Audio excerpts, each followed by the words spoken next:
Қазақ халқы үшін төрт түліктің осалы жоқ. Дегенмен, ілгері заманда жылқы мен түйенің адам үшін атқаратын қызметі өте жоғары бағаланатын. Жылқы малдың патшасы, түйе малдың қасқасы деген мақал сол кезде туған болатын. Мереке қуанышта, қайғы қасіретте, басқа түскен не ауыр күндерде де бұл түліктер адамның жан серігі, айырылмас досы болған. Жылқының бір қасиеті сүтінде. Бие сүтінен қымыз ашытады. Қазақтың ертедегі көшпелі өмірінде ауруға, ем болып, сауға қуат берген осы қымыз. Если вы когда-то пили кумыс, никогда не забудете вкус этого полезного напитка. После своего появления в глубокой древности до наших дней он является одним из любимых продуктов многих народов – казахов, киргизов, татар, башкир, калмыков и многих других. Это национальный напиток. Кумыс – это продукт молочно-кислого и спиртового брожения кобыльего молока под влиянием особой закваски. В результате брожения получается слегка пьянящий напиток молочного цвета, сладковато-кислого вкуса и своеобразного аромата. Кумыс во всех стадиях созревания употребляется только бродящий, а не перебродивший, поэтому его называют живым напитком. Казахи, как один из многих кочевых народов, создатели этого уникального напитка, подразделяют кумыс на следующие виды.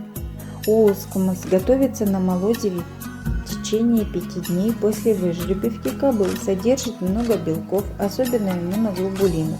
Высокопитательный, саумал, недоброжженный, 8-10-часовой кумыс, сладкий, жас кумыс, молодой однодневный кумыс, особенно полезен детям. Хунан кумыс, 2-дневный, слегка пьянящий кумыс.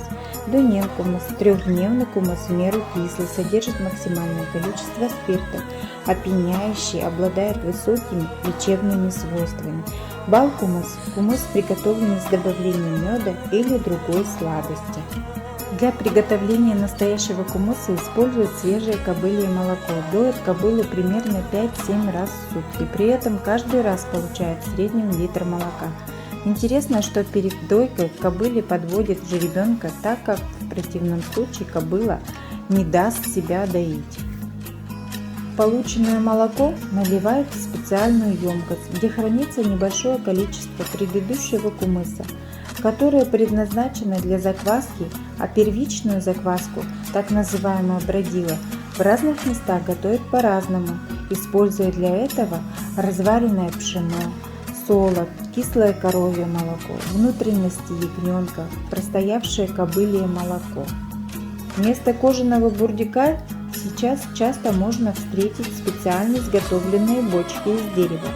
Сверху бочки закрывается, однако крышка имеется маленькое отверстие, через которое проходит деревянный шерсть со специальной крестовиной на конце для сбивания и взбалтывания.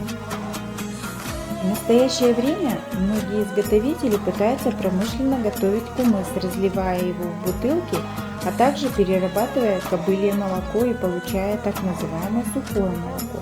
Однако ничто не сравнится с свежим кумысом, который дарит людям неповторимый вкус и исцеление. Хранят кумыс в холодном месте и откупоривают, как шампанское охлажденное. Приятного аппетита и будьте здоровы!